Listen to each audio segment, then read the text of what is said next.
नमस्कार दोस्तों, स्वागत है आपका हमारे YouTube चैनल हिंदू दिव्य दर्शन में। आज हम इस वीडियो में आपको बताएंगे माता रानी वैष्णो देवी जी की संपूर्ण कथा के बारे में।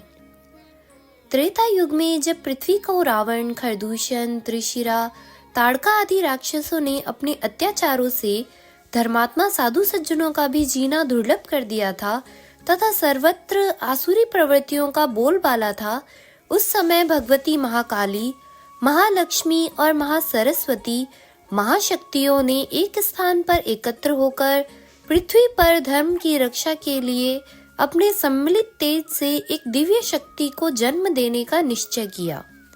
फलस्वरूप उसी समय इन सभी देवियों के शरीर से तेज की एक एक किरण ने निकलकर एक स्थान पर संयुक्त हो एक सुंदर बालिका का स्वरूप धारण कर लिया। उस दिव्य बालिका ने प्रकट होकर महाशक्तियों से पूछा, आपने मुझे किस लिए उत्पन्न किया है? मेरा क्या नाम है और मुझे क्या करना है? यह सुनकर महादेवियों ने उस दिव्य बालिका से कहा, हे कन्ये, आपका नाम वैष्णवी है। पृथ्वी पर धर्म की रक्षा के उद्देश्य से हमने आपको प्रकट किया है। अब आपको दक्षिण भारत में रत्नाकर सागर के घर में पुत्री बनकर प्रकट होना है। आप भगवान विष्णु के अवतार भगवान श्री रामचंद्र की पत्नी सीता का रावण द्वारा हरण करने पर उनकी रक्षा करना। तत्पश्चात आप वैष्णव धर्म का प्रचार करना और अपनी आत्मा प्रेरणा के अनुसार सभी कार्यों को करना। इस घटना के कुछ समय पश्चात ही उस कन्या ने रत्नाकर सागर के घर में जन्म लिया। वहां उनका नाम वैष्णवी रखा गया।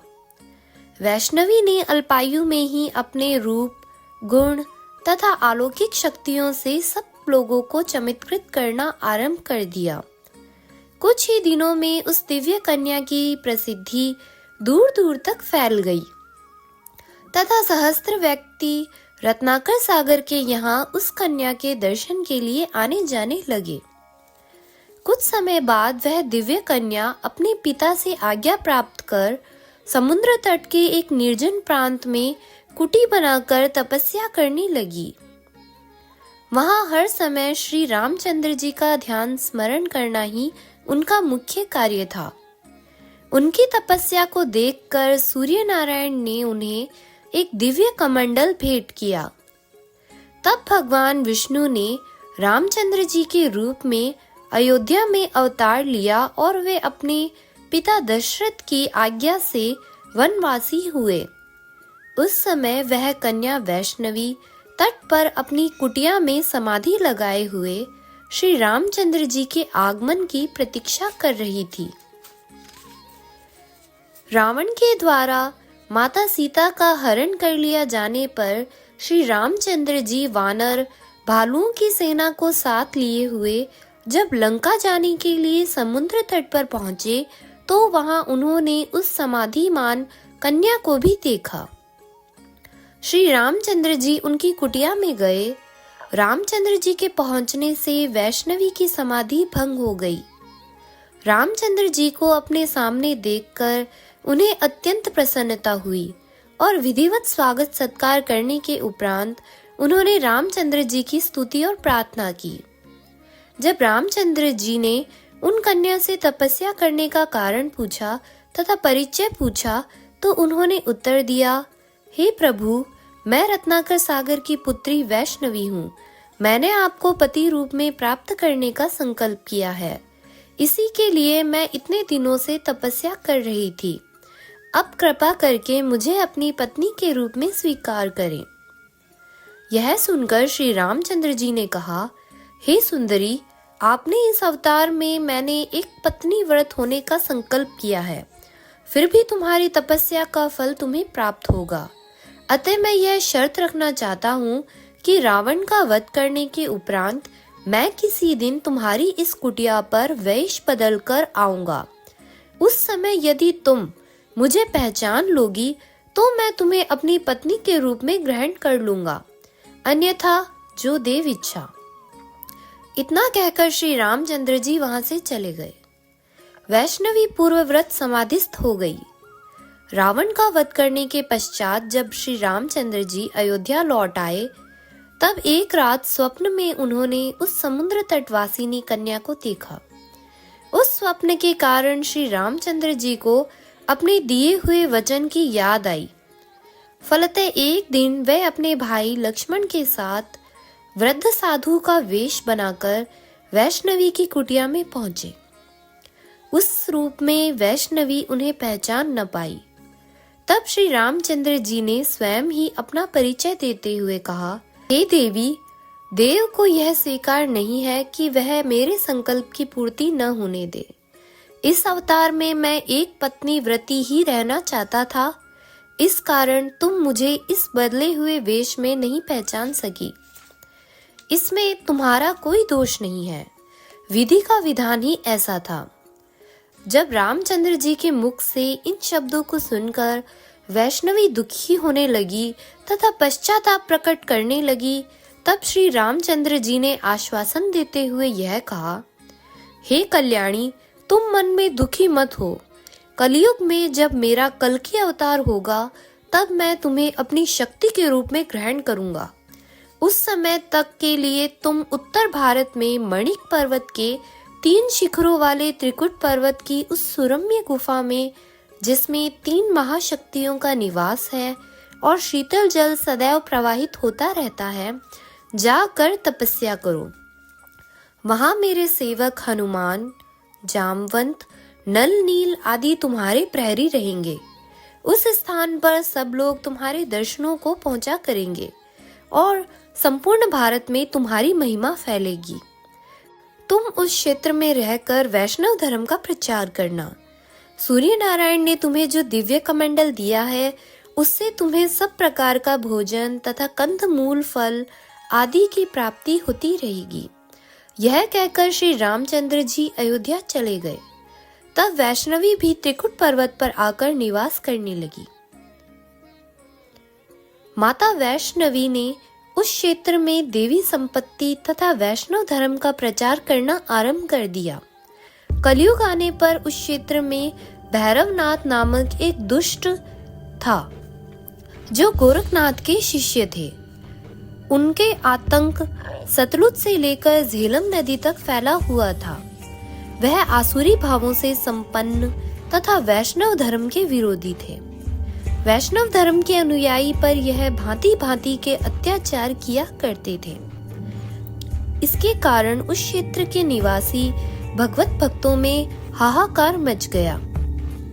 माता वैष्णवी ने जब यह देखा तो उन्होंने भैरवनाथ के विरुद्ध समस्त वैष्णवों को एकत्र कर भगवत भक्ति के प्रचार का आंदोलन आरंभ किया।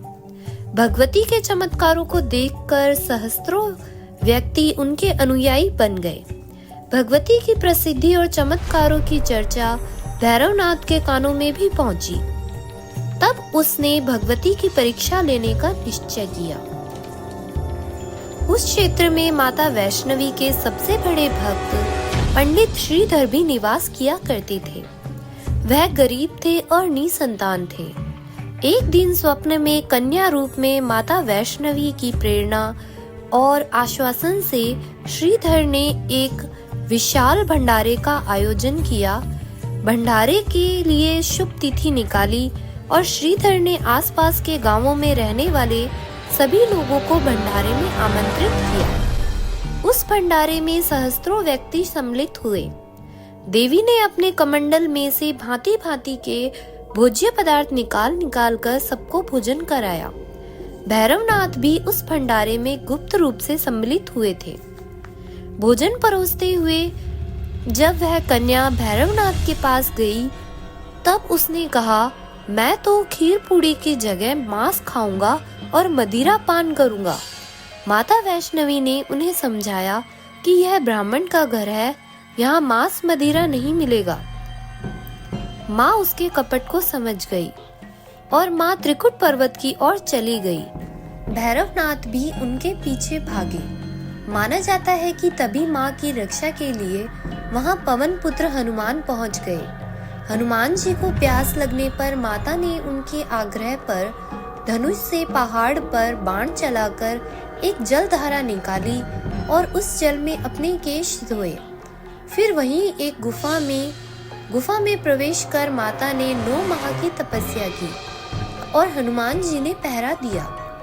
फिर भैरवनाथ वहां आ धमके। इस दौरान एक साधु ने भैरवनाथ से कहा कि तू जिसे एक कन्या समझ रहा है वह आदि शक्ति जगदम्बा है, इसलिए उस महाशक्ति का पीछा छोड़ दे।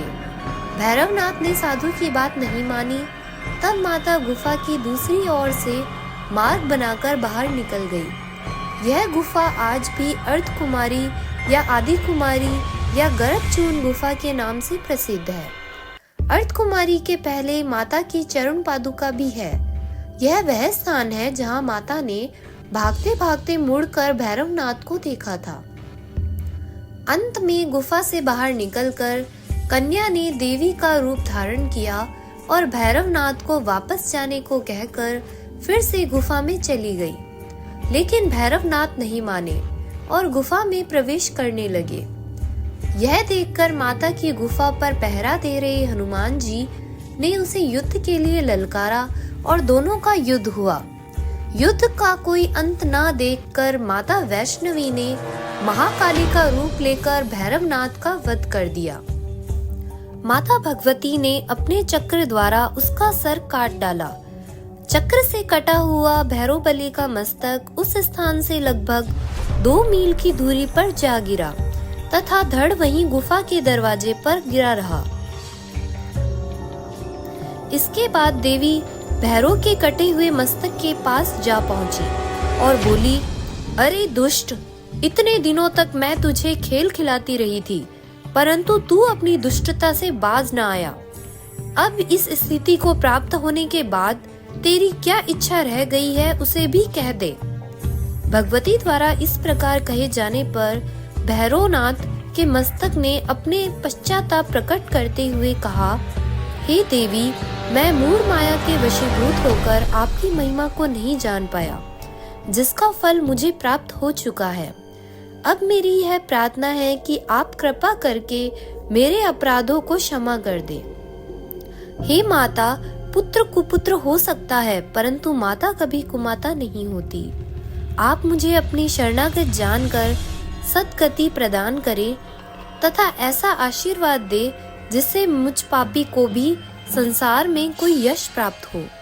भैरव के इन विनीत वचनों को सुनकर भगवती वैष्णवी ने दयालु होकर कहा, है भैरव, तुम्हारी आसुरी भावना अब नष्ट हो चुकी है तथा तुमने शुद्ध आत्मा से प्रायश्चित प्रकट करके मुझसे प्रार्थना की है।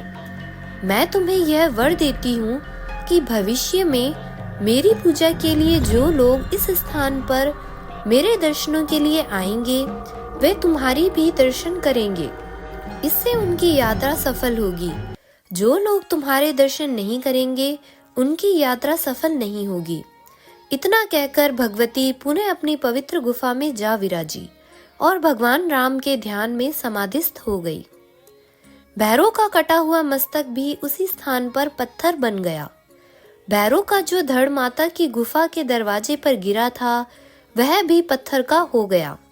जिस स्थान पर भैरव का मस्तक गिरा था वहां पर इन दिनों भैरव का मंदिर बना हुआ है। भगवती माता वैष्णवी की गुफा की यात्रा करने वाले लोग माता के दर्शन करने के बाद लौटते समय भैरव मंदिर के भी दर्शन करते हैं, परंतु माता के दर्शनों से पहले भैरव मंदिर के दर्शन नहीं किए जाते। भगवती माता वैष्णवी अपनी पवित्र गुफा में समाधिस्थ होकर आज भी भगवान राम का ध्यान कर रही है और कल्कि अवतार होने की प्रतीक्षा में है। पवित्र गुफा में जो 3 पिंडियां हैं वे भगवती महाकाली, महालक्ष्मी तथा महासरस्वती के प्रतीक है। भगवती वैष्णवी सीता के अंश से उत्पन्न हुई है, अतः वे भगवती महालक्ष्मी के ही प्रतिरूप है।